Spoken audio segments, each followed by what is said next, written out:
ایک بادشاہ نے اپنی بہنوئی کی سفارش پر ایک شخص کو موسمیات کا وزیر لگا دیا۔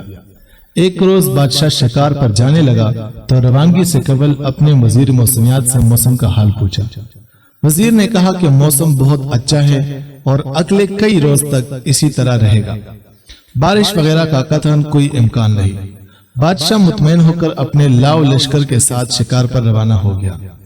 راستہ میں بادشاہ کو ایک کمہار ملا۔ اس نے کہا، حضور آپ کا اقبال بلند ہو، آپ اس موسم میں کہاں جا رہے ہو؟ بادشاہ نے کہا، شکار پر۔ کمہار کہنے لگا، حضور موسم کچھ ہی دیر بعد خراب ہونے اور بارش کے امکانات بہت زیادہ ہے۔ بادشاہ نے کہا، ابے او برتن بنا کر گدے پر لادنے والے، تو کیا جانے موسم کیا ہے؟ میرے وزیر نے بتایا ہے کہ موسم نہایت خوشگوار ہے اور شکار کے لیے بہت موزوں ہے، اور تم کہہ رہے ہو کہ بارش ہونے والی ہے۔ پھر بادشاہ نے ایک مصاحب کو حکم دیا کہ اس بے برکی چھوڑنے والے کمہار کو 2 جوتے ماری جائے۔ بادشاہ کے حکم پر فوری عمل ہوا اور کمہار کو 2 جوتے نقد مار کر بادشاہ شکار کے لیے جنگل میں داخل ہو گیا۔ ابھی تھوڑی ہی دیر گزری تھی کہ گٹا ٹوپ بادل چھا گئے۔ ایک آدھ گھنٹہ بعد گرج چمک شروع ہوئی اور پھر بارش بھی ایسی کہ خدا کی پناہ، ہر طرف کیچڑ اور دلدل بن گئی۔ بادشاہ اور مصاحب کو سارا شکار بھول گیا، جنگل پانی سے جل تل ہو گیا۔ ایسے میں خاک شکار ہوتا۔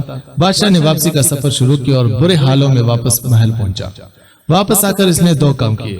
پہلا یہ کہ وزیر موسمیات کو برطرف کیا اور دوسرا یہ کہ کمہار کو دربار میں طلب کیا، اسے انعامات سے نوازا اور وزیر موسمیات بننے کی پیشکش کی۔